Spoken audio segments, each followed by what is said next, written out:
Meu nome é professor Moaku. Sou professor de Física Teórica na Universidade da cidade de Nova York. E eu sou especialista em algo chamado teoria das cordas. E hoje preciso contar algo que vai chocar a maioria das pessoas. Algo que contradiz as suposições otimistas que todos fazem sobre exploração espacial.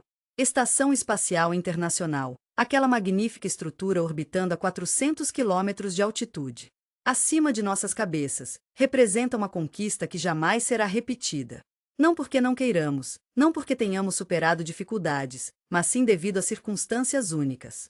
As coisas que tornaram a ISS possível não existem mais e nunca mais existirão. A ISS não é o início da expansão da humanidade no espaço. É o fim.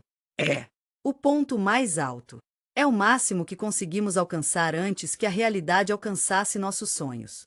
Veja bem, quando as pessoas olham para na ISS, eles veem a prova de que os humanos podem viver e trabalhar no espaço. Eles a veem como uma oportunidade. Um trampolim para coisas maiores e melhores, para bases lunares e colônias em Marte. E vastos habitats orbitais. Mas quando olho para a ISS como um físico que entende o que realmente foi necessário para construir e manter isso, eu vejo algo muito diferente. Vejo algo impossivelmente caro, absurdamente complexo e politicamente. Uma conquista milagrosa que exigiu a combinação perfeita de circunstâncias que existiu por um breve período na década de 1990 e início dos anos 2000. Circunstâncias que não existem mais. Circunstâncias que provavelmente nunca mais existirão na história da humanidade. A ISS custou mais de 150 bilhões de dólares. Para construir ao longo de 3 décadas. Foi necessária a cooperação de 5 empresas espaciais. Agências de 15 nações. Exigia vontade política que transcendesse conflitos mesquinhos e disputas orçamentárias de sempre. Exigia capacidades tecnológicas que mal existiam naquela época. A construção começou e beneficiou-se de condições geopolíticas únicas, especificamente o fim da Guerra Fria e um breve período de cooperação genuína entre os Estados Unidos e a Rússia. Todos esses fatores convergiram em um momento brilhante e a humanidade construiu algo extraordinário. Mas esse momento já passou. A vontade política se foi. A priority orçamentária evapora. A cooperação internacional está fragmentada. A situação geopolítica singular a parceria russo-americana no espaço, que antes era viável, já não existe e não dá sinais de voltar a existir. Do retorno.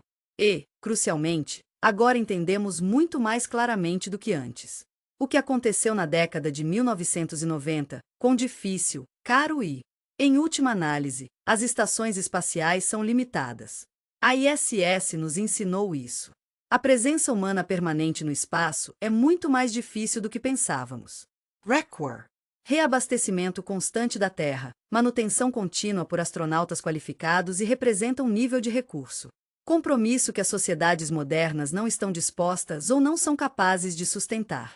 Então, quando a ISS será eventualmente desorbitada, provavelmente na década de 2032, não será substituído por algo melhor. Será substituído por nada ou, na melhor das hipóteses, por algo muito menor e limitada. A era das grandes estações espaciais terminou antes mesmo de começar. Deixe-me explicar o porquê, mostrando-lhe o que foi realmente necessário para construir a ISS e por que essas condições não podem ser recriada. Primeiro, o custo. A ISS é o objeto individual mais caro já construído. Construído pela humanidade. Mais de 150 bilhões de dólares quando se somam todas as contribuições de todos os países parceiros, ao longo de todos os anos de construção e operação. Isso é mais do que o Projeto Manhattan, mais do que o Programa Apollo, mais do que o Grande Colisor de Hadrons, mais do que qualquer outro projeto científico ou de engenharia na história da humanidade. E esses 150 bilhões de dólares são apenas para construção e lançamento. Custos. Os custos operacionais adicionam bilhões a mais a cada ano. Custos do programa da ISS da NASA. Cerca de 34 bilhões de dólares anualmente. A contribuição da Rússia é de pelo menos 12 bilhões de dólares por ano.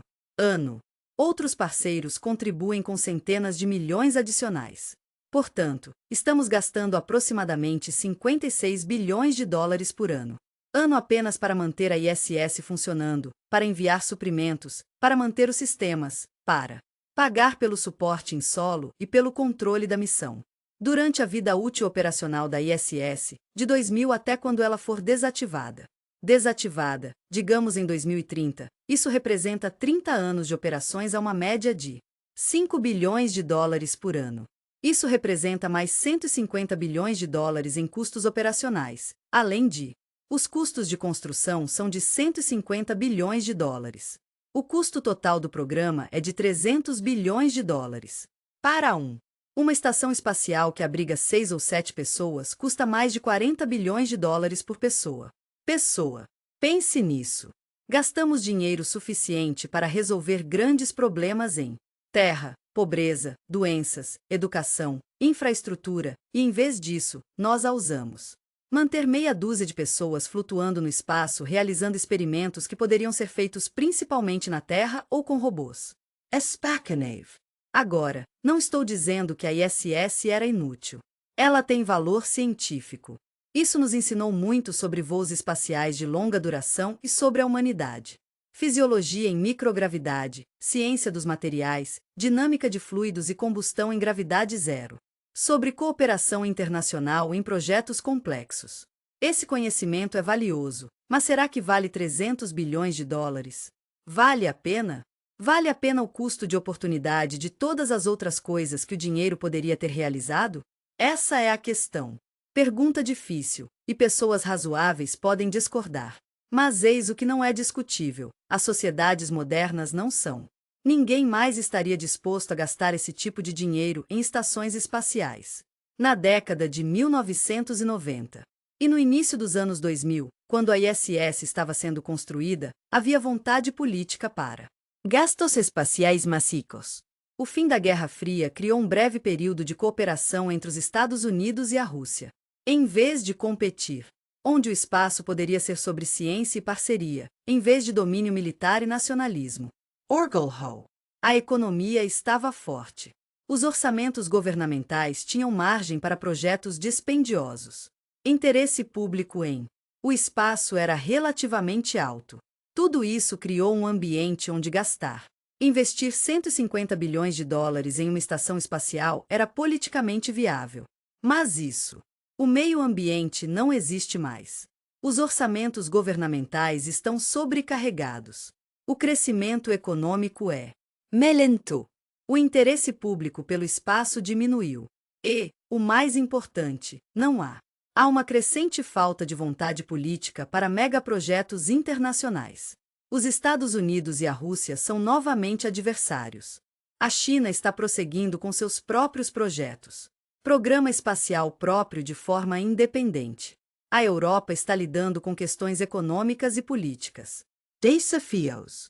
Ninguém está com pressa para financiar a próxima estação espacial de 300 bilhões de dólares.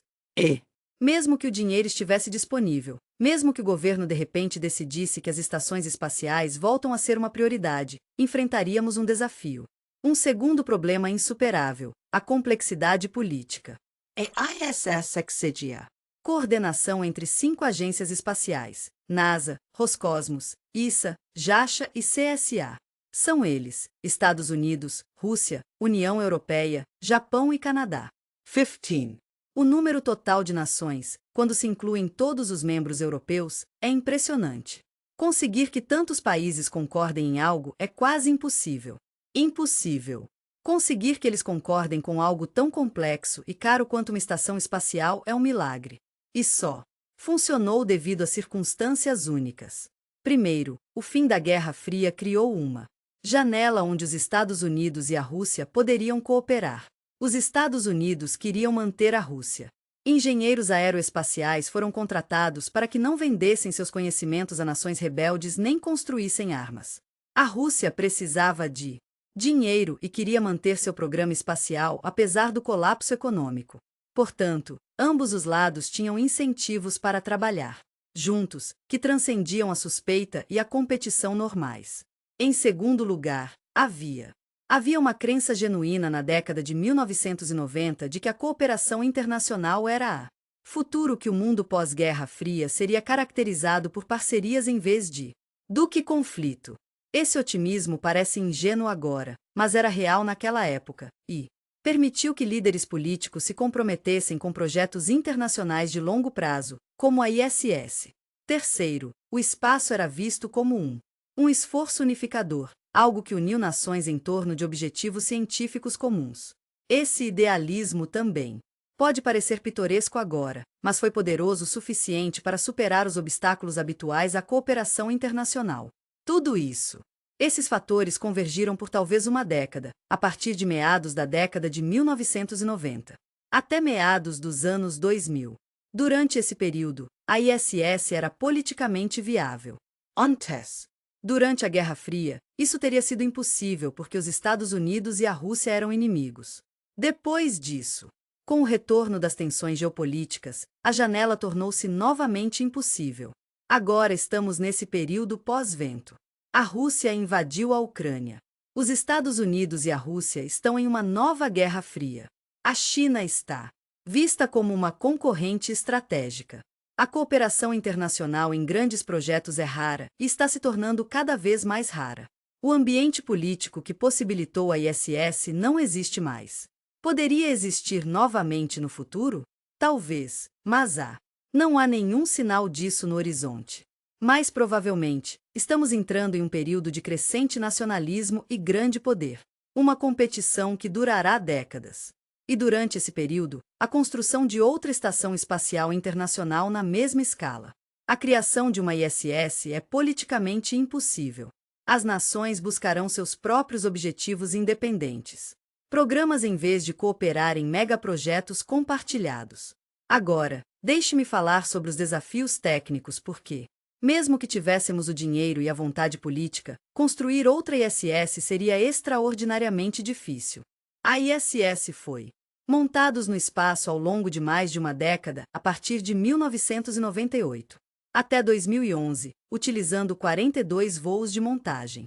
Os módulos foram construídos na Terra e lançados separadamente, e depois conectadas em órbita pelos astronautas durante caminhadas espaciais e operações robóticas.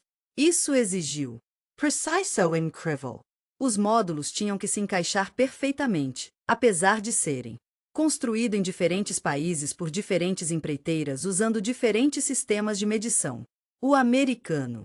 Os módulos usavam polegadas e libras. Os módulos russos usam o sistema métrico.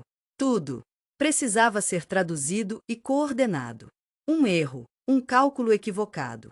E os módulos não se conectariam corretamente ou, pior, colidiriam durante o acoplamento e danificavam-se mutuamente. A sequência de montagem teve que ser cuidadosamente planejada porque a localização do módulo afetava o que poderia ser adicionado posteriormente.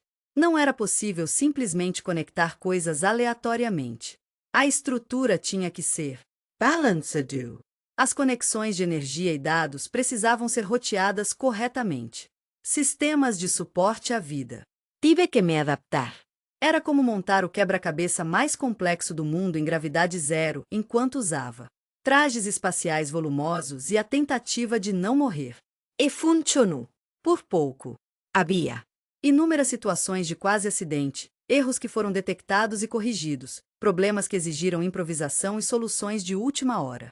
Mudanças. O fato de a ISS ter sido montada com sucesso é, francamente, milagroso. Tentar replicar esse feito seria ainda mais difícil agora, porque perdemos o conhecimento institucional. Muitos dos engenheiros e técnicos que projetaram e construíram os módulos da ISS, muitos já se aposentaram ou faleceram. Os os componentes fabricados foram direcionados para outros projetos ou as empresas faliram. As ferramentas e instalações especializadas usadas na construção da ISS desapareceram ou foram reaproveitadas. Poderíamos reconstruí-las. Capacidade, mas levaria anos e um investimento enorme. E para quê? Para construir outra estação que custaria centenas de bilhões de dólares e exigiria manutenção constante e reabastecimento. Deixe-me falar sobre manutenção, porque isso é algo que as pessoas não entendem. A ISS não é um sistema acabado. Produto que fica parado no espaço, funcionando automaticamente. É um pesadelo constante de manutenção. Os sistemas quebram. A estação está constantemente em declínio. Ela já tem mais de 24 anos e está bastante desgastada. Vazamentos de ar surgem e precisam ser reparados. Os sistemas de refrigeração falham e precisam de reparos. Reparo. Os computadores apresentam defeitos e precisam ser substituídos. As baterias se degradam e precisam ser trocadas. Os painéis solares perdem eficiência à medida que os micrometeoritos os danificam e a radiação degrada suas células. A estação requer dezenas de caminhadas espaciais por ano para reparos externos. Ela também exige manutenção interna constante pela tripulação e requer missões regulares de reabastecimento que trazem peças sobressalentes, equipamentos de reposição e consumíveis. Sem essa manutenção e reabastecimento contínuos, a ISS falharia em breve. Fluxo de suprimentos e atenção especializada para permanecer utilizável. E isso me leva a um ponto fundamental. Estações espaciais não resolvem o problema de viver em espaço. Eles apenas transferem o problema para um local ligeiramente diferente. Você ainda depende completamente da Terra. Você ainda está vulnerável a falhas de equipamento. Você ainda está exposto a radiação e efeitos da microgravidade na saúde. A diferença é que tudo isso acontece a 400 km de altitude, em vez de na superfície. A ISS nos ensinou que manter humanos no espaço é extraordinariamente difícil. Caro e difícil. Provavelmente mais do que imaginávamos quando começamos a construí-lo. Todas as pessoas na ISS. Custa bilhões de dólares por ano quando se leva em conta toda a infraestrutura e o suporte necessários. Isso não é sustainable. Esse não é um modelo para a expansão da humanidade no espaço. Isso é um experimento incrivelmente caro que nos mostrou o quão difícil é o espaço. É mesmo. Agora, algumas pessoas dirão, mas me tio, a ISS é tecnologia antiga. Estações espaciais modernas seriam melhores, mais baratas e mais eficientes. E sim, a tecnologia melhorou desde a década de 1990. Segundos. Temos materiais melhores, computadores melhores, painéis solares melhores, melhores sistemas de suporte à vida. Mas essas melhorias são incrementais, não revolucionárias. Eles melhoram um pouco as estações espaciais, mas não alteram os fundamentos econômicos ou a desafios fundamentais. Uma estação espacial moderna poderia custar 100 bilhões de dólares. De 150 bilhões de dólares. Pode exigir um pouco menos de manutenção, mas ainda assim, requer o lançamento de centenas de toneladas de material para a órbita. Ainda exige reabastecimento e manutenção contínuos. Ainda abriga apenas um punhado de pessoas a um custo enorme. A equação básica não foi alterada. Mudou.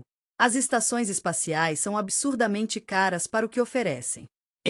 As realidades orçamentárias atuais significam que mesmo um custo de 100 bilhões de dólares é politicamente inviável. Impossível. Não há mais apoio popular para esse tipo de gasto. Deixe-me discutir as alternativas que as pessoas propõem. Alguns mencionam o espaço comercial. Estações móveis substituirão a ISS.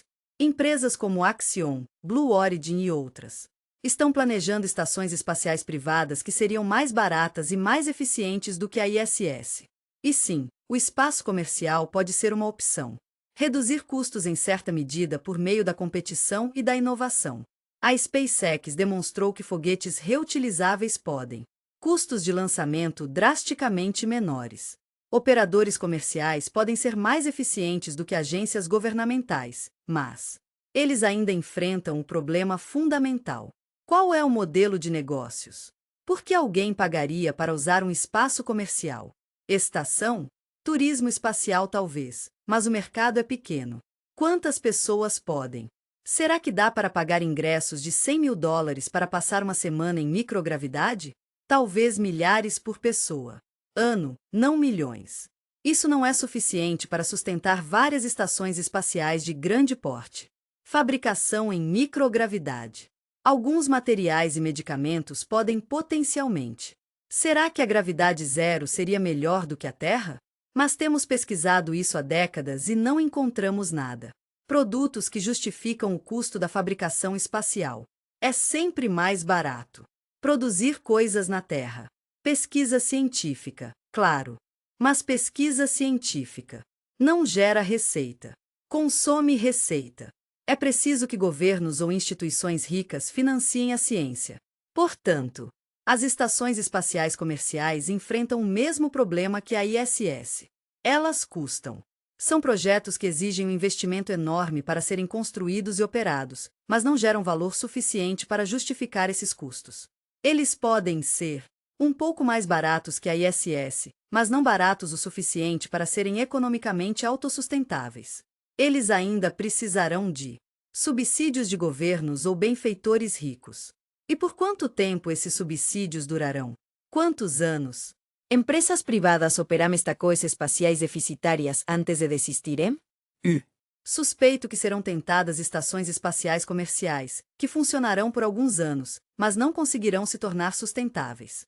Modelos de negócios e serão abandonados, assim como muitos outros espaços comerciais.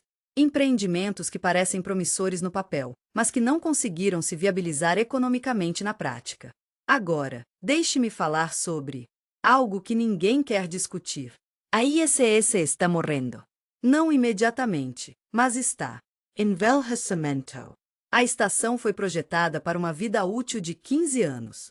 Agora ela está em operação há mais de 24 anos. Isso é impressionante.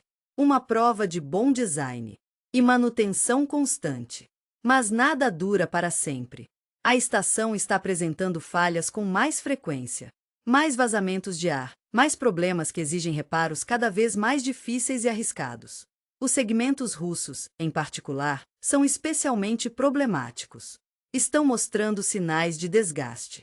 A Rússia anunciou que poderá se retirar do programa da ISS nos próximos anos. O foco está na construção de sua própria estação. Se a Rússia sair, a ISS perde importância crucial. Capacidades porque os módulos russos fornecem propulsão para manutenção em órbita e controle de atitude. Sem a cooperação russa, a estação poderia não existir. Viable. E mesmo que todos fiquem, a estação tem uma vida útil limitada. NASA. Atualmente, a ISS planeja operar até 2030, possivelmente até 2031. Depois disso, será deliberadamente desorbitado e lançado ao oceano de forma controlada. Maneira de evitar a reentrada descontrolada que poderia espalhar detritos sobre áreas povoadas. Áreas. Portanto, temos no máximo mais uma década, provavelmente menos, antes da ISS. Termina. E o que o substituirá? Como expliquei, construir outra ISS em escala semelhante à da ISS. A estação é política e economicamente inviável. Talvez tenhamos pequenas estações comerciais. Estações com tripulações de 3 ou 4 pessoas em vez de 6 ou 7. Talvez a China continue operando seu Kangon. Estação, que é muito menor que a ISS. Talvez haja alguns módulos privados conectados a nada servindo. Nichos de mercado. Mas nada disso substitui o que a ISS representa. Uma presença permanente. A presença humana no espaço, um símbolo de cooperação internacional, uma plataforma para pesquisas científicas significativas. Quando a ISS for desativada, essa era termina. E não vejo isso voltando. Não em nossa era. Vidas. Possivelmente nunca. Porque a ISS não foi o começo de algo. Foi o auge. Foi como? Até onde poderíamos ir com estações espaciais antes que os custos e as limitações se tornassem insustentáveis? É óbvio demais para ignorar. Deixe-me falar sobre algo pessoal. Quando eu era jovem, durante os 1970 segundos, eu acreditava que as estações espaciais estavam. O futuro. Eu assisti a Skiab, a primeira estação espacial americana, e pensei nisso. Foi o começo. Logo teríamos estações maiores, e depois, bases permanentes no Lua e Marte, depois cidades no espaço. O futuro parecia ilimitado. Mas o Skylab era abandonado após apenas 6 anos. Caiu da órbita em 1979, queimando sobre a Austrália. E depois disso, os Estados Unidos ficaram sem estação espacial por 2 décadas, até a chegada da ISS. A Rússia possuía Mir, que era impressionante, mas também estava repleta de problemas. A estação espacial foi finalmente desorbitada deliberadamente em 2001. Essa é a história das estações espaciais. Não se trata de um processo de progresso contínuo, mas sim de esforços esporádicos e dispendiosos, que eventualmente terminam. E a ISS, apesar de ser a estação espacial de maior sucesso, tudo que já foi construído segue o mesmo padrão. Eventualmente, isso vai acabar. Não há garantia de que algo substitua. Isso não é pessimismo. É um padrão. Reconhecimento baseado na história real, e não em fantasias de ficção científica. Na segunda parte, vou aprofundar o assunto. Nos problemas técnicos e econômicos específicos que tornam a substituição da ISS complexa. Impossível. Vou explicar por que todas as alternativas propostas falham quando você executa. Os números. Vou mostrar a vocês por que as estações espaciais são fundamentalmente limitadas em o que eles podem alcançar e por que isso os torna investimentos ruins. E eu explicarei o porquê. A breve era do espaço sideral. Estações desde o Skylab em 1973 até o fim definitivo da ISS na década de 2030. Representam becos sem saída em vez do início da expansão da humanidade para espaço. Porque entender por que não podemos construir outra ISS é crucial para entender por que a colonização espacial em si é impossível. Porque a humanidade é ligados à Terra, não temporariamente, mas permanentemente. Assim, estabelecemos que o contexto político e histórico, as circunstâncias que possibilitavam a operação da ISS não existem mais e provavelmente não retornarão. Agora, deixe-me mostrar-lhe por quê. Mesmo que essas circunstâncias de alguma forma retornassem, mesmo que as nações de repente decidissem que queriam, para cooperar na construção de outra estação espacial gigantesca, a situação econômica torna isso impossível. Não é difícil, não é?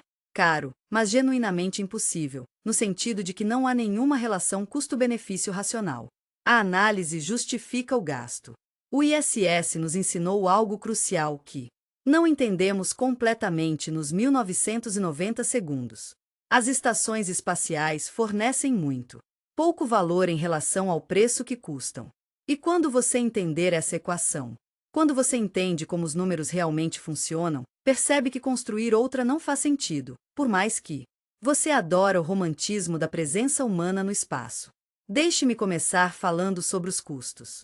Equação porque esses números são impressionantes e a maioria das pessoas não os compreende realmente. A ISS custa approximatamente 34 bilhões de dólares por ano só para a contribuição da NASA. Isso são custos operacionais. Manutenção da estação em funcionamento, missões de reabastecimento, controle em solo, astronauta, salários e treinamento. A Rússia contribui com mais 1,2 bilhão de dólares por ano. Outros parceiros adicionam centenas de milhões a mais. O custo operacional anual total é de aproximadamente 56 bilhões de dólares em todo o mundo. Normalmente, a estação tem uma equipe de 6 ou 7 pessoas. Digamos que 6. Média. Isso significa que cada pessoa na emissora custa cerca de 1 bilhão de dólares por ano. Só em custos operacionais. 1 bilhão de dólares por pessoa por ano. Pense no que esse dinheiro poderia ser usado em outras áreas. 1 bilhão de dólares poderia financiar uma grande pesquisa. Universidade por um ano, apoiando milhares de estudantes e centenas de membros do corpo docente realizando trabalhos inovadores. Pesquisa em todas as áreas imagináveis. 1 bilhão de dólares poderia construir hospitais, escolas, infraestrutura em países em desenvolvimento, salvando milhares de vidas e melhorando milhões a mais. 1 bilhão de dólares poderia financiar pesquisa sobre câncer, ciência climática e inteligência artificial. Segurança, qualquer área que você considere importante. Em vez disso, estamos gastando para manter uma pessoa flutuando em microgravidade realizando experimentos que em sua maioria poderiam ser feito na Terra ou com espaçonaves robóticas. Agora, você pode dizer, mas, tio, isso é injusto. Você está dividindo o custo total do programa pelo tamanho da equipe. A estação serve a muitos propósitos além de apenas abrigar essas 6 pessoas. E isso é verdade. A ISS é uma plataforma de pesquisa. Vários países a utilizam para experimentos. É um campo de testes para a tecnologia de voos espaciais de longa duração. É um símbolo de cooperação internacional. Tudo isso tem valor que vai além das 6 pessoas envolvidas a bordo em qualquer momento. Mas sejamos honestos sobre qual é o valor real disso. O que a ISS realmente tem a bordo? Realizadas scientificamente. Que descobertas foram feitas que justificam essa conclusão? 300 bilhões de dólares em custos totais do programa? A resposta é: não muito. A ISS produce you. Milhares de artigos científicos, experimentos em ciência dos materiais, fluidos, dinâmica, combustão, crescimento vegetal, fisiologia humana, proteína. Crystallization. Algumas dessas pesquisas são interessantes. Algumas levaram a avanços incrementais em Nintendo. Mas será que alguma dessas medidas foi revolucionária? Será que alguma delas justificou o custo enorme? Eu diria que não. Quase tudo que é feito na ISS poderia ter sido feito na Terra por um custo muito menor. Uma fração do custo, ou poderia ter sido feito roboticamente no espaço sem a despesa de manter humanos vivos. A contribuição única da ISS reside nos dados sobre a longa permanência de humanos no espaço. Como o corpo humano reage a meses em microgravidade? Quais contramedidas funcionam para minimizar os danos ósseos? Perda de peso e atrofia muscular. Quais os efeitos psicológicos decorrentes do confinamento e isolamento? Esses dados são valiosos se você planeja enviar humanos a Marte ou estabelecer colônias espaciais. Mas, como já discuti em apresentações anteriores, indicavam que esses objetivos provavelmente seriam impossíveis de qualquer forma, devido a barreiras fundamentais.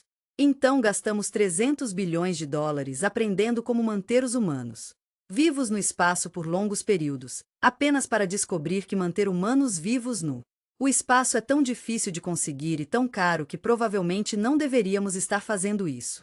Não é um bom retorno do investimento. Isso é aprender uma lição cara que poderíamos ter descoberto de forma mais barata. Agora, algumas pessoas dizem que a ISS tem valor econômico por meio de produtos derivados da tecnologia. A NASA sempre destaca o derivados de programas espaciais, tecnologias desenvolvidas para o espaço que encontram aplicações na Terra. E sim, os programas espaciais geraram produtos derivados, como espuma viscoelástica e sistemas de purificação de água. Dispositivos médicos, lentes resistentes a arranhões. Mas aqui está o ponto: essas tecnologias poderiam ter sido desenvolvidas diretamente para a Terra. Aplicações a uma fração ínfima do custo. Você não precisa gastar 300 bilhões de dólares em uma estação espacial para desenvolver melhores filtros de água. Você poderia financiar pesquisas específicas sobre filtragem de água com alguns milhões de dólares e obter o mesmo resultado. O argumento do spin-off é fundamentalmente falho porque pressupõe a única maneira de impulsionar a inovação tecnológica é por meio de programas espaciais. Mas isso é obviamente falso. A maior parte da inovação tecnológica acontece por meio de pesquisa e desenvolvimento comercial, pesquisa universitária e programas governamentais direcionados que abordam diretamente problemas específicos. Os programas espaciais geram produtos derivados. Aliás, são uma forma ineficiente de gerar inovação. Se o seu objetivo é, quando se trata de inovação, deve-se financiar a inovação diretamente, em vez de construir estações espaciais e esperar por resultados úteis derivados. Então, quando você analisa o lado dos custos, honestamente, quando você reconhece que US cifrão 5,6. Manter 6 pessoas em órbita por um valor equivalente a $1 bilhão por ano é astronômico e científico. E como os retornos econômicos são mínimos, você começa a entender por que substituir a ISS faz sentido. Não faz sentido. Você está gastando quantias enormes para obter muito pouco benefício. Isso não é sustentável. Isso não é algo. As sociedades optarão por continuar quando a novidade e o simbolismo político perderem o encanto. E eles já perderam o encanto. Público. O interesse na ISS é baixo. A maioria das pessoas nem sabe que ela existe. Políticos. Encare isso como uma rubrica orçamentária a ser cortada quando o dinheiro apertar. O eleitorado. Para esta coisa espaciais se evaporou. Agora, deixe-me falar sobre as limitações técnicas que tornam as estações espaciais fundamentalmente limitadas no que podem realizar. A ISS orbita a cerca de 250 graus. A altitude de 1.000 milhas na órbita terrestre baixa. Isso ainda está dentro da atmosfera externa da Terra. Quase não há ar nessa altitude. Mas há alguma resistência. E isso cria arrasto. A estação é. A velocidade de desaceleração constante devido ao arrasto atmosférico faria com que o planeta retornasse gradualmente à Terra em espiral se não fizéssemos nada. Periodicamente, eleva sua órbita. Essas elevações orbitais requerem propelente que a estação precisa ser lançada da Terra em missões de abastecimento. Este é um dos muitos motivos pelos quais a estação requer reabastecimento constante. Mas aqui está o ponto importante. Como a estação está em órbita baixa da Terra, ela ainda está dentro do campo magnético terrestre, que oferece alguma proteção contra a radiação, não completa, mas significativa. A tripulação da ISS recebe cerca de 50 a 200 milisieverts de radiação por ano, em comparação com cerca de 3 milisieverts na superfície da Terra. Isso é mais alto, mas administrável.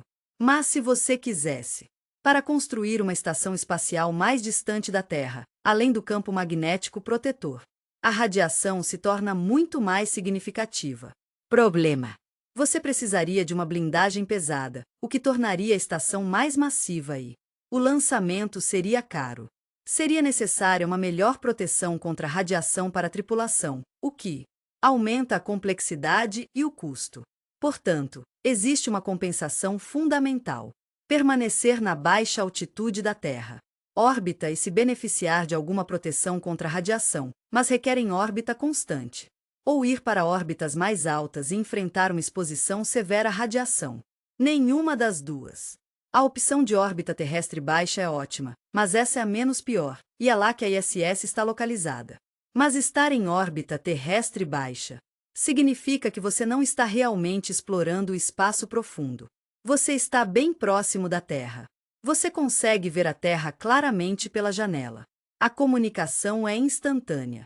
O ambiente não é representativo de o que os humanos enfrentariam na Lua, em Marte ou no espaço profundo. Então, a ISS, na verdade, não nos ensina muito sobre operações no espaço profundo. Ensina-nos sobre operações em órbita terrestre baixa, que constituem um ambiente muito específico e limitado. Agora, algumas pessoas propõem a construção de estações espaciais nos pontos de referência de Lagrange, onde a gravidade da Terra e da Lua se equilibram, criando pontos de estacionamento estáveis no espaço. O ponto L2 Lagrange. Além da Lua, regiões populares são propícias para a construção de telescópios e estações espaciais. Mas os pontos de Lagrange estão muito distantes da Terra, a dias de distância, de tempo de viagem e não oferecem proteção contra a radiação. Uma estação rudimentar em L2 exigem muito mais proteção e sistemas muito mais confiáveis, já que o resgate de a Terra levaria dias em vez de horas. Isso aumentaria drasticamente o custo e complexidade. Portanto, se substituir a ISS já é economicamente injustificável, construir algo em um ponto distante é ainda mais impossível. Deixe-me falar sobre a Estação Espacial Chinesa Tiangong, porque algumas pessoas a apontam como prova de que a construção de estações espaciais é ainda viável. A China lançou o módulo principal da Tiangong em 2021 e tem sido, desde então, módulos adicionais foram montados. É muito menor que a ISS. Cerca de 1/5 da massa, projetado para uma tripulação de 3 pessoas em vez de 6 ou 7. Sim, a China construiu e opera uma estação espacial. Mas considere o contexto. A China é uma potência emergente, desejando demonstrar capacidade tecnológica e prestígio nacional. Espaço. As estações têm um propósito simbólico para eles, mostrando que a China pode fazer o que os Estados Unidos e a Rússia fizeram. Mas o simbolismo não. Mudar a economia subjacente. Tiangong está custando bilhões de dólares à China para ser construído e custará bilhões adicionais para operar. O que eles ganham com esse dinheiro além de prestígio? Quase nada. A mesma pesquisa científica limitada, os mesmos dados sobre voos espaciais tripulados que a ISS já gerou o mesmo retorno econômico mínimo. A China pode. Eles têm condições de fazer isso agora porque sua economia é grande e seu cenário político é forte. O sistema permite projetos de longo prazo sem prestação de contas democrática. Mas, até mesmo a China eventualmente enfrentará a questão: vale a pena o custo? A resposta, com base nos retornos reais, é não. Prevejo que a China operará a Tiangong por 1 ou 2 décadas e depois reduzir ou encerrar o programa discretamente quando os custos se tornarem muito onerosos e a falta. A percepção dos benefícios tangíveis torna-se óbvia demais. Eles declararão vitória, dirão que alcançaram seus objetivos. Sigam em frente. Assim como os Estados Unidos fizeram com Skiab, assim como a Rússia fez com o Mir, assim como a comunidade internacional fará com a ISS. Esse é o padrão: construir uma estação, operá-la por um longo período. Depois de um tempo, perceba que não está entregando valor suficiente para justificar o custo e encerre o programa. A Tiangong não vai quebrar esse paradigma. Padrão. É apenas a repetição com características chinesas. Agora, deixe-me. Fala-se em estações espaciais comerciais, porque é aí que está o foco da atenção atual. Empresas como a Axiom Space Estão planejando construir módulos comerciais que inicialmente se acoplariam à ISS e eventualmente se separar para formar estações independentes. Blue Origin propondo um recife orbital, uma estação comercial para turismo, pesquisa e Fabric Coco. A Sierra Space está trabalhando em módulos infláveis que poderiam ser lançados a um custo menor do que os tradicionais. Modulos Rigidos. E sim, o espaço comercial pode reduzir custos por meio da inovação e da concorrência. A SpaceX demonstrou isso. Em algumas áreas, as empresas privadas podem ser mais eficientes do que as agências governamentais. Mas as estações espaciais comerciais enfrentam um problema fundamental que nenhuma quantidade de a inovação pode resolver o problema. O modelo de negócios não funciona. Deixe-me explicar. A estação espacial comercial precisa de receita para justificar sua existência. De onde vem essa receita? Opção 1. Turismo espacial. Indivíduos ricos pagam para visitar a estação por 1 ou 2 semanas. Quanto eles pagariam? Provavelmente $50 milhões por pessoa, com base nos valores atuais. Preços do turismo espacial. Quantos clientes existem nessa faixa de preço? Talvez alguns. 1 dúzia por ano em todo o mundo. Possivelmente 100, se você for otimista. Isso é $510 bilhões em receita por ano se você dominar todo o mercado. Mas um espaço. A construção desta estação custa bilhões e ela gera centenas de milhões por ano para operar. Opera. E você está competindo com outras opções de turismo espacial, como o suborbital. Voos que são muito mais baratos, ou visitas à ISS, que a NASA permitiu. Então, o turismo espacial pode gerar alguma receita, mas provavelmente não suficiente para sustentar uma estação de grande porte. Opção 2. Pesquisa.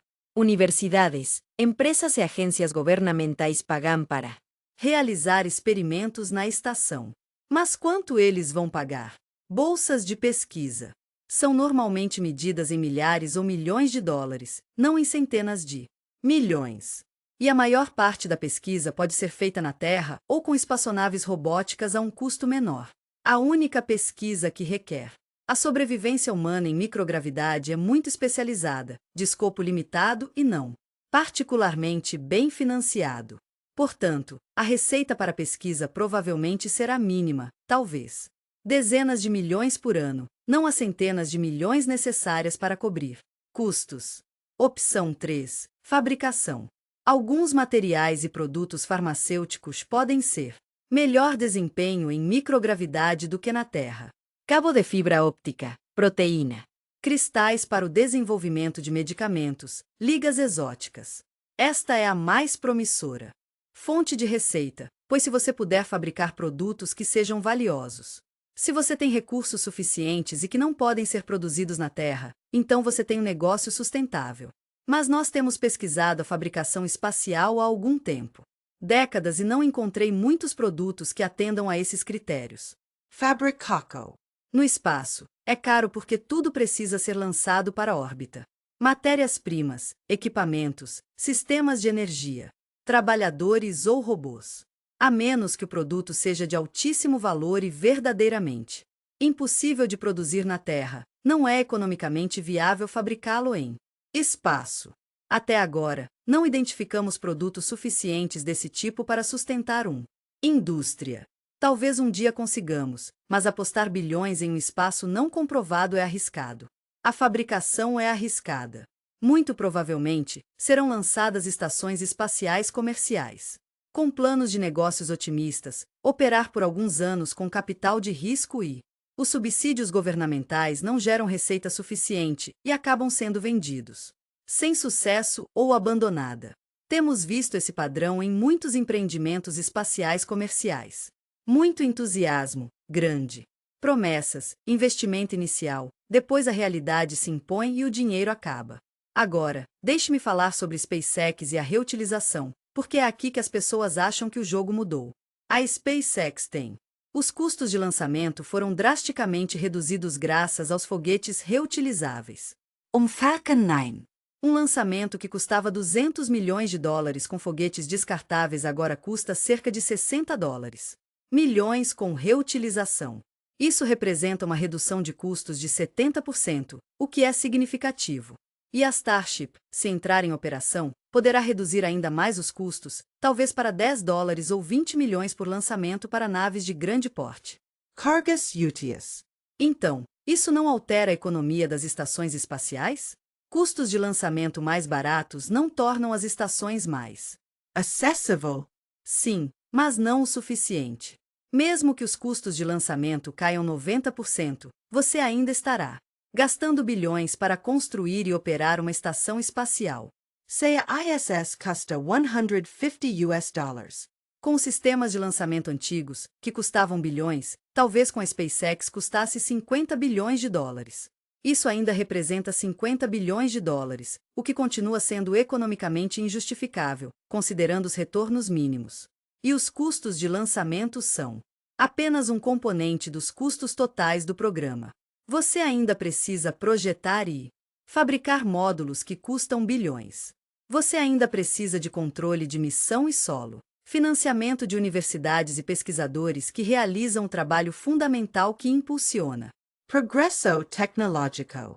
Ou você poderia construir centenas de hospitais, milhares de escolas, infraestrutura extensa. O custo de oportunidade das estações espaciais é enorme. Cada dólar gasto para manter 6 pessoas em órbita é $1 a menos. Gastos em coisas que beneficiariam milhões ou bilhões de pessoas na Terra. E à medida que as sociedades enfrentam crescentes desafios, mudanças climáticas, envelhecimento da população, desigualdade econômica, a disposição para gastar esses dólares em estações espaciais diminui. Os políticos precisam justificar cada item do orçamento. E estações espaciais são muito difíceis de justificar quando as escolas estão com poucos recursos, a infraestrutura está se deteriorando e a saúde. Os cuidados de saúde são inacessíveis financeiramente. Agora, não estou dizendo que devemos eliminar todo o espaço. Gastos. A exploração espacial robótica é incrivelmente valiosa e relativamente Barato. O telescópio espacial James Webb custou cerca de $10 bilhões e está revolucionando a astronomia, nos ensinando sobre o universo primitivo, exoplanetas e formação de galáxias. É um bom uso do dinheiro, pois traz retorno científico. São enormes. Os veículos exploradores de Marte custam alguns bilhões cada e nos ensinaram imensas lições. Informações sobre a geologia de Marte e a possibilidade de vida passada. Isso vale a pena. Satélites de observação da Terra. Monitorar o clima, o tempo, os oceanos e as florestas, fornecendo dados cruciais para entender e gerir o nosso planeta. Isso é essencial. Comunicação e GPS. Os satélites proporcionam um enorme valor econômico. Tudo isso se justifica. Mas os voos espaciais rudimentares, que mantêm os humanos vivos, ainda são um desafio. No espaço, há um custo enorme e com um retorno científico mínimo. Isso é cada vez mais comum. Difícil de justificar. E as estações espaciais são a forma mais cara de espaço bruto. VU. Portanto, se vamos cortar os orçamentos espaciais, as estações espaciais deveriam ser as primeiras a serem eliminadas. Não porque elas não são legais nem inspiradores, mas sim porque oferecem o pior retorno sobre o investimento. Deixe-me falar sobre o mito de aprender a viver no espaço. Um dos argumentos a favor das estações espaciais é que precisamos aprender a manter os humanos vivos no espaço por períodos prolongados antes de podermos tentar missões mais longas à Lua. O Marte. A ISS é um campo de testes para sistemas de suporte à vida, para a fisiologia humana, pesquisa, para procedimentos operacionais. E sim, aprendemos muito. Descobriu-se que os humanos podem sobreviver em microgravidade por meses ou até mesmo por mais de um ano. Ano com exercícios adequados e acompanhamento médico. Aprendemos que a reciclagem de água pode atingir mais de 90%. Eficiência.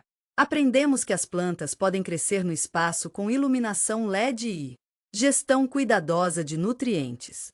Tudo isso é conhecimento valioso se você planeja enviar humanos a Marte. Mas aqui está o problema. Também aprendemos que manter humanos no espaço é incrivelmente difícil. Muito mais difícil do que esperávamos. Descobrimos que a microgravidade causa sérios problemas de saúde, como perda óssea e muscular, atrofia, alterações na visão, disfunção imunológica que não podem ser totalmente prevenidas mesmo com medidas de prevenção. Aprendemos que a exposição à radiação é um risco grave sem uma boa solução. Aprendemos que o aspecto psicológico. Os efeitos do confinamento e do isolamento são significativos. Aprendemos que os equipamentos falham constantemente e exigem manutenção. Manutenção contínua. Aprendemos que a Terra é absolutamente essencial para reabastecimento e apoio. Todo esse conhecimento aponta para a mesma conclusão. Enviar humanos a Marte ou estabelecer colônias espaciais provavelmente não é viável, com a tecnologia atual ou previsível. Então sim, a ISS nos ensinou sobre viver no espaço é uma experiência interessante, mas a lição é que viver no espaço é muito difícil para valer a pena. Fazer isso por longos períodos. É um conhecimento valioso, mas não o conhecimento que queríamos. Queríamos a ISS, Estação Espacial Internacional, para nos mostrar que a habitação no espaço é viável e poderia ser expandida. Em vez disso, isso nos mostrou que a habitação no espaço é praticamente inviável, mesmo com enormes recursos. Recursos e requer apoio contínuo da Terra. Isso não leva a colônias em Marte. Isso leva à conclusão que talvez voos espaciais rudimentares além da órbita terrestre baixa não façam sentido. Então, a ISS cumpriu seu propósito, mas esse propósito era nos ensinar os limites de o que é possível, não abrir as portas para uma expansão ilimitada no espaço. E uma vez essa lição é aprendida, uma vez que aceitamos o que a ISS nos mostrou, construindo, outro não serve para nada. Já sabemos o que ele vai nos ensinar, e não é uma lição que justifique outro. $300 bilhos. Agora, permita-me abordar o valor cultural e psicológico do ISS porque algumas pessoas argumentam que mesmo que a economia não funcione, mesmo que a ciência é mínima, a estação tem um valor intangível que justifica a custo. Inspira jovens a seguirem carreiras em STEM, ciência, tecnologia, engenharia e matemática.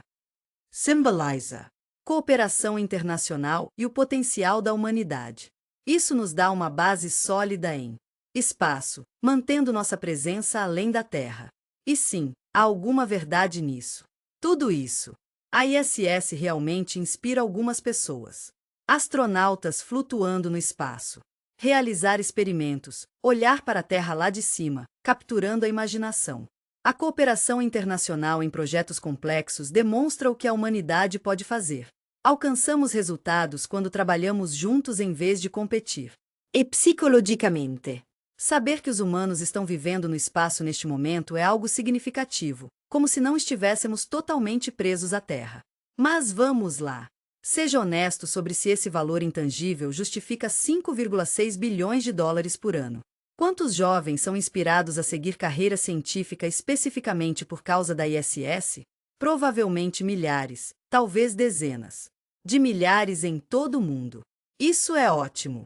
Mas vale bilhões? Você poderia inspirar, financiando a educação científica e melhorando o número de jovens, ou até mais. Escolas, oferecendo bolsas de estudo, apoiando museus de ciências e atividades de divulgação científica. Programas, tudo por uma fração ínfima do custo da ISS. Da mesma forma, com Cooperação internacional. Sim, a ISS demonstra cooperação, mas o mesmo se aplicaria a outros casos. Muitos outros projetos científicos conjuntos que custam muito menos. O Grande Colisor de Hadrons envolve projetos internacionais. Cooperação. O reator de fusão ITER envolve cooperação internacional. As estações de pesquisa na Antártida envolvem cooperação internacional. Todas elas custam menos que a ISS e entregam resultados científicos mais tangíveis. Então, se o objetivo é a cooperação internacional, e existem maneiras mais econômicas de alcançá-la, e o valor psicológico de a presença humana no espaço, embora real, é cada vez mais abstrata. Como público, a conscientização sobre a ISS está diminuindo. A maioria das pessoas não pensa mais na ISS. Não sabem que experiências estão sendo realizadas. Não acompanham as atividades da tripulação. A estação existe no pano de fundo da consciência pública, ocasionalmente mencionado em artigos de notícias, mas não central na vida das pessoas. Então, os benefícios intangíveis, embora reais, são muito menores do que os entusiastas do espaço. Alegações não chegam nem perto de justificar os custos exorbitantes. E certamente não justificam a construção de outra estação espacial após o fim da ISS. Se quisermos inspirar as pessoas, se quisermos cooperação internacional, se quisermos que a humanidade mantenha alguma ligação com o espaço, podemos fazer tudo isso com mais facilidade. Eficazmente com missões robóticas, com observação da Terra, com educação científica, com telescópios e planetas. Sondas. Não precisamos manter humanos flutuando em órbita a um custo enorme. Deixe-me falar sobre a comparação com a Antártida, pois isso é instrutivo. A Antártida é o ambiente mais extremo da Terra, inóspito, isolado, hostil à vida humana. Mesmo assim, mantemos estações de pesquisa lá com equipes rotativas. Equipes de cientistas. As estações são caras de operar, exigindo manutenção regular, voos de reabastecimento e equipamentos especializados. Mas o custo por pessoa na Antártida é medido em centenas de milhares de dólares por ano, não bilhões. Isso equivale a 3 ou 4 ordens de grandeza. Magnitude mais barata que a ISS. E a pesquisa na Antártida produz resultados valiosos. Resultados científicos. Dados climáticos, glaciologia, astronomia, biologia. A pesquisa é diretamente relevante para a Terra, para a compreensão das mudanças climáticas e para o monitoramento dos sistemas planetários. Portanto, a Antártida é um modelo de como operar em ambientes extremos, considerando os custos. Effectivement. A ISS não. A ISS custa milhares de vezes mais por pessoa do que as estações antárticas e produz pesquisas menos valiosas. Essa comparação deveria nos dizer algo. Deveria nos dizer: o problema não está em operar em ambientes extremos em si, mas sim em operar no espaço especificamente. É muito mais difícil, muito mais caro, muito mais limitante, de modo que a comparação com a Antártida não faz sentido. Agard. A Antártida é difícil, mas administrável. O espaço é fundamentalmente diferente, exponencialmente mais desafiador, e os custos refletem isso. Então, quando as pessoas dizem que devemos ver as estações espaciais como análogas à Antártida, estações de pesquisa, eu digo que não. A analogia falha porque o espaço não é apenas outro ambiente extremo. É um desafio qualitativamente diferente que talvez não valha a pena abordar com humanos, afinal. Agora, deixe-me falar sobre o futuro e o que realmente acontece quando a ISS encerrar suas atividades. Os planos atuais prevêem que a ISS opere até 2030 ou 2031. Nesse ponto, ele será deliberadamente desorbitado e voltará para o Oceano Pacífico. Isso é, faltam menos de uma década. O que o substituirá? A NASA anunciou planos para apoiar estações espaciais comerciais por meio de parcerias público-privadas. A ideia é que empresas privadas constroem e operam estações, e a NASA torna-se cliente, pagando para usar as instalações. Pesquisa e treinamento de astronautas. Isso transfere parte do ônus financeiro do governo para o setor privado. Mas, como expliquei, o modelo de negócios para emissoras comerciais não funciona.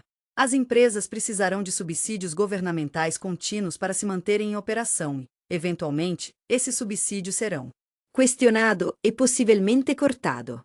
Minha previsão é que teremos alguns pequenos módulos comerciais operando em as naves da classe 2032, muito menores e mais limitadas que a ISS, contam com tripulações rotativas de 2 ou 3 membros, em vez de 6 ou 7. Esses módulos atenderão a nichos de mercado, alguns do setor turístico, algumas pesquisas, subsistindo principalmente de contratos governamentais. Eles irão operar por cerca de uma década. E então, à medida que os custos aumentam e os retornos permanecem mínimos, elas serão reduzidas ou fechadas. Por volta de 2004, talvez não tenhamos mais reservas permanentes de petróleo bruto. Presença no espaço, apenas missões ocasionais para fins específicos. Reparo de satélites. Manutenção de telescópios, talvez breves missões científicas, mas sem habitação permanente.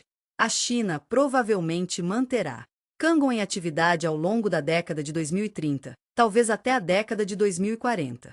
Mas, eventualmente, eles enfrentarão a mesma análise de custo-benefício e tomarão as mesmas decisões. A era do espaço permanente. As estações não deixarão de funcionar drasticamente, mas sim por meio de um declínio gradual, à medida que os custos se tornarem injustificáveis e a falta de retornos significativos torna-se inegável. E esse será o fim do sonho que a ISS representava.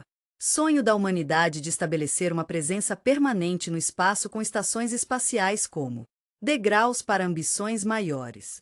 Esse sonho morrerá silenciosamente, não por completo. Fracasso dramático, mas devido à lenta falta de financiamento e interesse.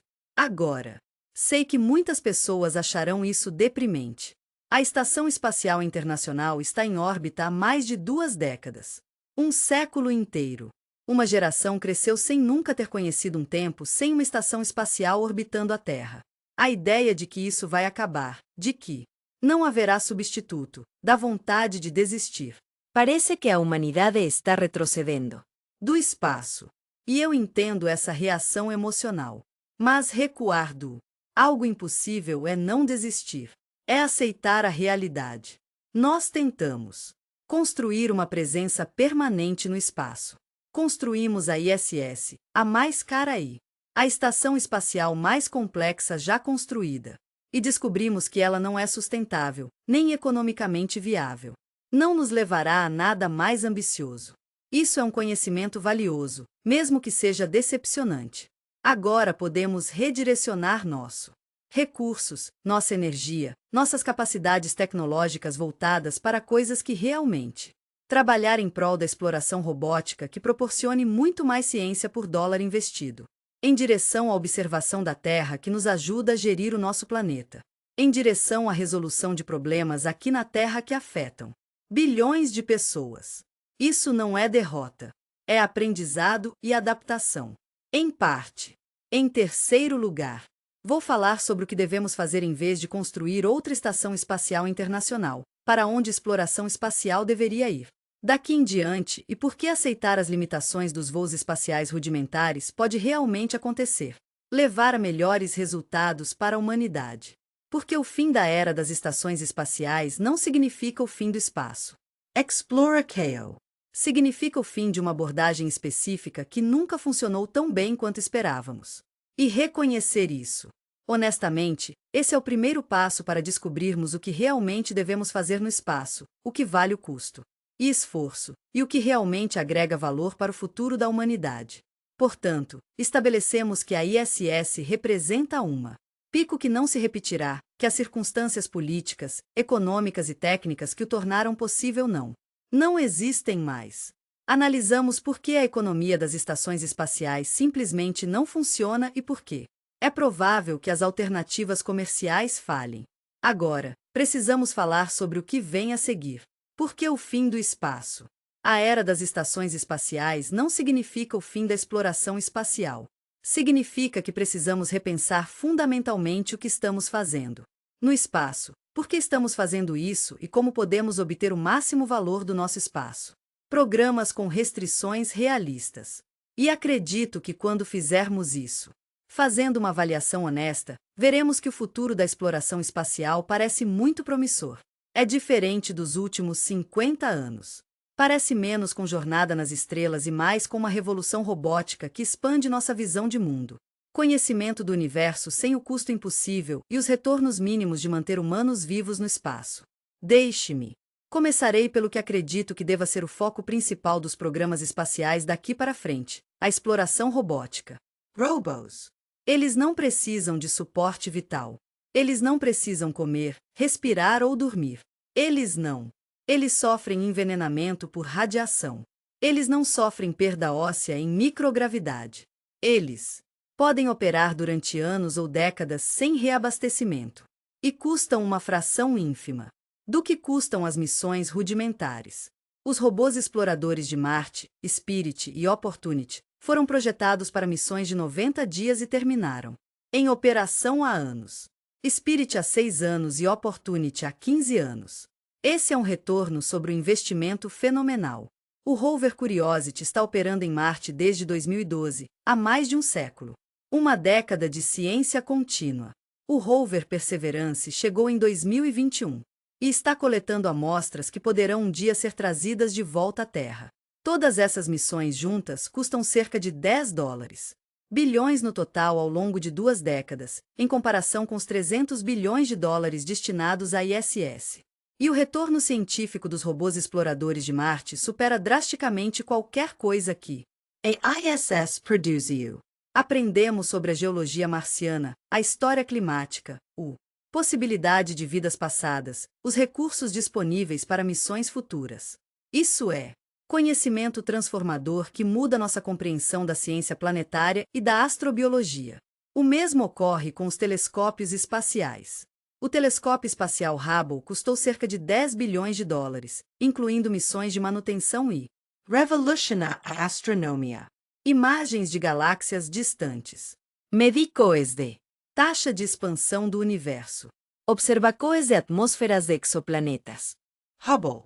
Mudou fundamentalmente a forma como entendemos o cosmos. O telescópio espacial James Webb custou mais $10 bilhões e está agora voltando-se para as primeiras galáxias, estudando a formação de estrelas e analisando atmosferas de exoplanetas em detalhes sem precedentes.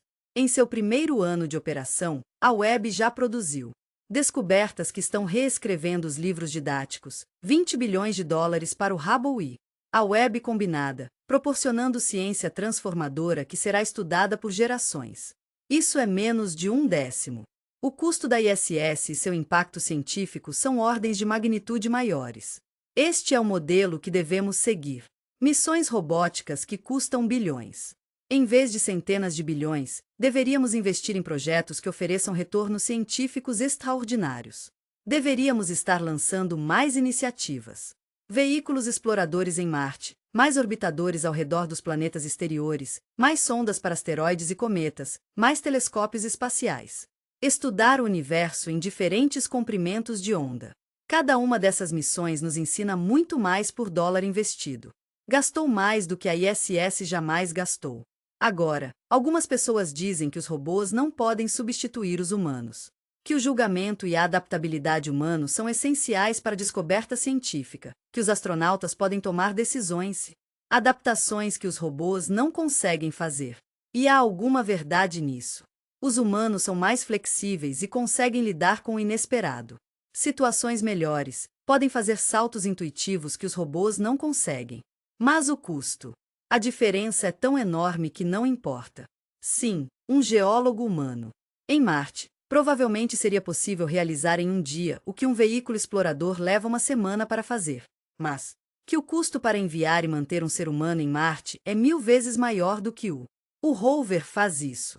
Então você pode enviar 100 rovers pelo custo de uma missão humana e realizar muito mais ciência. E robôs estão melhorando. A inteligência artificial está avançando rapidamente. O aprendizado de máquina permite que os robôs navegar autonomamente, analisar dados, tomar decisões básicas sem intervenção humana. Supervisão. Os futuros veículos exploradores serão mais capazes, mais autônomos, mais aptos a fazer ciência complexa sem controle humano constante. Enquanto isso, enviar humanos. Ir para o espaço não está se tornando dramaticamente mais fácil ou barato. Sim, foguetes reutilizáveis. Ajuda, mas o desafio fundamental é manter os humanos vivos em ambientes hostis. Os ambientes permanecem inalterados. Portanto, a diferença de custo entre a robótica e a produção manual permanece a mesma. As missões se ampliarão à medida que os robôs melhorarem, e as missões rudimentares continuarão caras. A escolha racional é óbvia. Concéntrese nos robos. Use humanos apenas quando for absolutamente necessário. Necessário. Quando há uma tarefa que realmente exige presença e julgamento humanos. E, honestamente, para fins científicos. Na exploração, essa situação quase nunca ocorre. Os robôs podem fazer tudo o que precisamos. Para a ciência espacial, eles podem coletar amostras, analisar, fotografar, medir e transmitir dados. O que eles não conseguem fazer é inspirar as pessoas da mesma forma que os astronautas humanos. Mas, como já mencionei, a inspiração é um objetivo caro e ineficiente quando você está gastando bilhões por pessoa para alcançar isso. Você pode inspirar pessoas de forma muito mais eficaz em termos de custo por meio da educação, mídia, programas de divulgação. Você não precisa realmente enviar pessoas para o espaço para Capture Imagineco. filmes, documentários, realidade virtual. As experiências de exploração de Marte podem ser tão inspiradoras quanto as de um astronauta de verdade. Misso esse casta-me infinitamente menos. Agora, deixe-me falar sobre o que deveríamos ser, fazendo em órbita da Terra. Porque, embora eu esteja argumentando contra estações espaciais rudimentares, existem usos valiosos para espaço próximo da Terra, especificamente satélites. Satélites de observação da Terra. Monitoramos continuamente nosso planeta, acompanhando o clima, as mudanças climáticas e o desmatamento. Saúde dos oceanos, produtividade agrícola, crescimento urbano, desastres naturais. Os dados são cruciais para a compreensão e gestão dos sistemas da Terra. Satellites GPS. Possibilita navegação, logística, resposta a emergências e comércio global. Comunicação. Satélites fornecem internet e serviço telefônico para áreas remotas. Scientifico. Os satélites estudam o campo magnético da Terra, a atmosfera, a radiação e o meio ambiente. Todos. Esses satélites proporcionam um valor enorme, muito maior do que a ISS. E são relativamente baratos porque são automatizados. Sem suporte de vida, sem tripulação, apenas instrumentos fazendo seu trabalho. Nós deveriam lançar mais satélites de observação da Terra, melhorando sua resolução e capacidades, garantindo cobertura contínua de sistemas críticos. Isso nos ajuda a enfrentar o maior desafio da humanidade: gerenciar nossos sistemas. Planeta de forma sustentável. Mudanças climáticas, perda de biodiversidade, esgotamento de recursos. Tudo isso exige dados importantes para compreender e abordar questões. A observação da Terra a partir do espaço fornece informações valiosas. Esses dados, portanto, satélites focados na Terra deveriam ser uma prioridade muito maior. Prioridade em relação a missões rudimentares ao espaço. E depois aos telescópios espaciais. Como mencionei anteriormente, mas quero enfatizar novamente, telescópios no espaço. Acima da atmosfera, é possível observar comprimentos de onda que não penetram até superfície da Terra. Rayos ultravioleta. Rayos X. Infravermelho. Eles têm muito mais. A resolução dos telescópios terrestres é superior à dos telescópios convencionais, pois não há distorção atmosférica e eles podem observar continuamente, sem ciclos de luz e escuridão ou interrupções climáticas. Telescopios espaciais. Revolucionaram a astronomia e deveriam ser o carro-chefe da ciência espacial. Programas. Devemos planejar e construir a próxima geração de telescópios espaciais. Espelhos maiores, mais instrumentos sensíveis, observando em diferentes comprimentos de onda, estudando diferentes aspectos do universo. Cada um grande telescópio espacial custa talvez 10,2 bilhões de dólares, mas proporciona transformações significativas. Ciência. Esse é o tipo de programa espacial que faz sentido. Alto valor científico, custo administrável, claro. Retornos. Não manter humanos vivos em órbita é um custo enorme para um mínimo. Retorna. E quanto à Lua? Deveríamos enviar humanos de volta para lá? Lua? O programa Artemis da NASA planeja pousar astronautas na Lua nos próximos anos. Alguns anos e estabelecer uma base permanente. Vale a pena? Minha resposta é: provavelmente não. A Lua certamente tem valor científico. Podemos aprender sobre ela. O sistema solar primitivo pode ser estudado a partir da geologia lunar. Podemos estudar a formação da Lua e evolução. Podemos usar a Lua como plataforma para astronomia, especialmente para o rádio. Astronomia no lado oculto da Terra, onde o ruído de rádio terrestre é bloqueado. Mas tudo isso pode ser feito roboticamente. Não precisamos de humanos na Lua para fazer ciência lunar. Veículos robóticos e módulos de pouso podem coletar amostras, implantar instrumentos e realizar experimentos. E fazer isso roboticamente é muito mais barato do que enviar humanos. Então, de uma perspectiva puramente científica, missões lunares rudimentares não fazem sentido. Elas são muito mais caras do que missões robóticas. Missões e não fornecem proporcionalmente mais ciência. Os principais argumentos a favor de missões lunares rudimentares são: testar tecnologias para Marte, manter as capacidades de voo espacial e inspirar. Mas, como argumentei, missões a Marte provavelmente não são viáveis de qualquer forma. Portanto, testar tecnologias para Marte é preparar-se para algo que não vai acontecer. Manter a capacidade de voo espacial é um raciocínio circular. Vamos à Lua para manter a capacidade de ir à Lua. Por que precisaríamos dessa capacidade se não estamos fazendo nada? Tem algo útil aí? E a inspiração, mais uma vez, é um objetivo caro que pode ser alcançado de forma mais rentável por outros meios. Portanto, eu argumentaria que o programa Artemis, assim como a ISS, é politicamente programa motivado por interesses que não faz sentido científico nem econômico. Está acontecendo porque os políticos querem simbolismo e porque os contratistas aeroespaciais querem os empregos e a receita.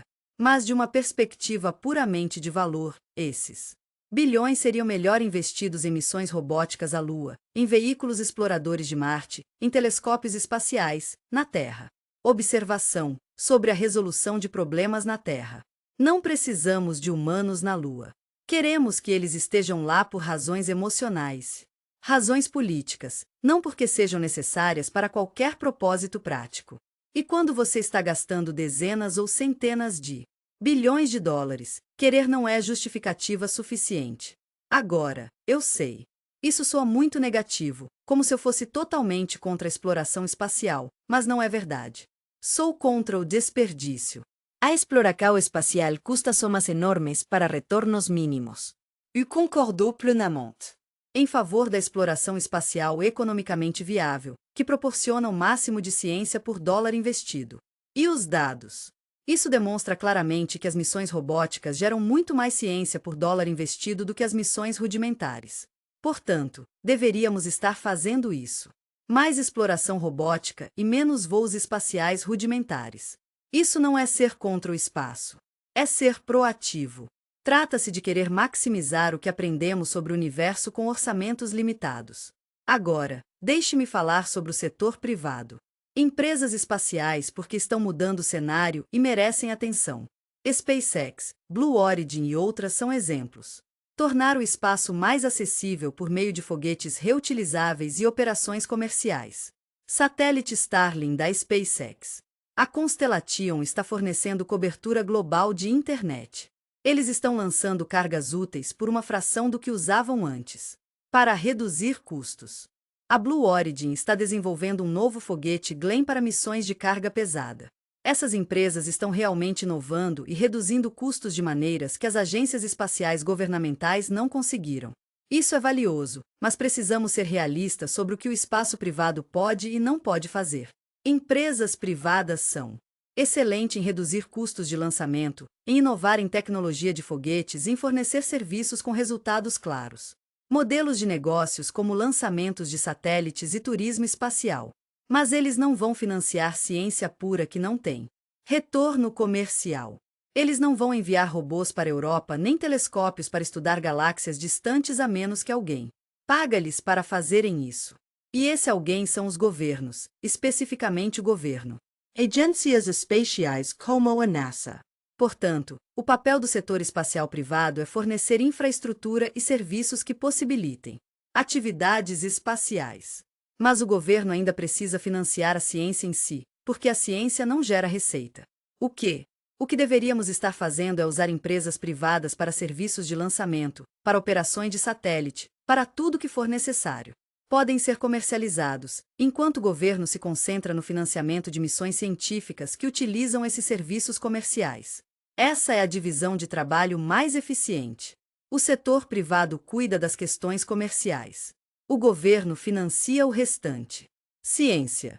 E, crucialmente, o governo deveria financiar missões científicas robóticas que ofereçam alto valor, não missões rudimentares que entregam valor mínimo a um custo enorme. Deixe-me falar sobre cooperação internacional porque isso continua sendo importante mesmo que não estejamos construindo outra ISS. A ciência espacial se beneficia da colaboração internacional. Collaboração. Diferentes nações têm diferentes capacidades, diferentes especializações, diferentes recursos. Agrupamento. Faz sentido usá-los em grandes projetos. O telescópio espacial James Webb foi um exemplo. Colaboração entre a NASA, a Agência Espacial Europeia e a Agência Espacial Canadense. Agência. Essa parceria tornou a Webb possível ao compartilhar custos e conhecimento especializado. Da mesma forma, futuras missões aos planetas exteriores, aos asteroides, para estudar o Sol. Todos esses se beneficiam da cooperação internacional, mas nós deveríamos estar colaborando em missões robóticas, não em programas rudimentares. A ISS demonstrou isso. Que a cooperação internacional em voos espaciais rudimentares é politicamente frágil, caro e produz resultados limitados. Mas a cooperação internacional em robótica. As missões funcionam bem. Diferentes países constroem instrumentos diferentes, analisam conjuntos de dados diferentes e compartilham os resultados.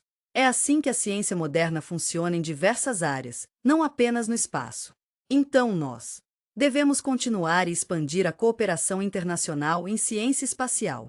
Mas também devemos cooperar em robótica. Missões, em telescópios espaciais, em exploração planetária, não em tentar construir outra ISS. Agora, deixe-me abordar a questão do que acontecerá com o núcleo de astronautas. Se não estivermos construindo sem estações espaciais e sem enviar humanos à Lua ou a Marte, o que farão os astronautas? A resposta é: precisamos de menos astronautas. Astronautas. Atualmente, a NASA tem cerca de 40 astronautas ativos. Provavelmente são mais do que o necessário se estivermos reduzindo a escala dos voos espaciais rudimentares. Talvez precisemos de uma dúzia, o suficiente para realizar voos espaciais ocasionais. Missões para fins específicos, como manutenção de telescópios ou teste de novas tecnologias. Tecnologias.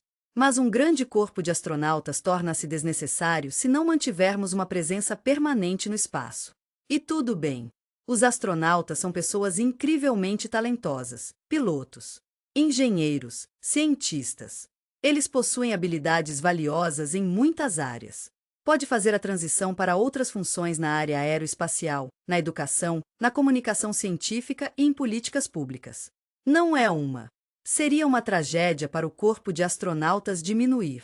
É uma adaptação às mudanças de prioridades. Não precisamos de dezenas de astronautas. Astronautas sentados à espera de missões que nunca chegam porque não estamos a fazer voos espaciais rudimentares. À escala que costumávamos ter, precisamos de um número pequeno para missões específicas e precisamos redirecionar o restante desse talento. Financiamento para atividades mais produtivas. Deixe-me falar sobre algo filosófico.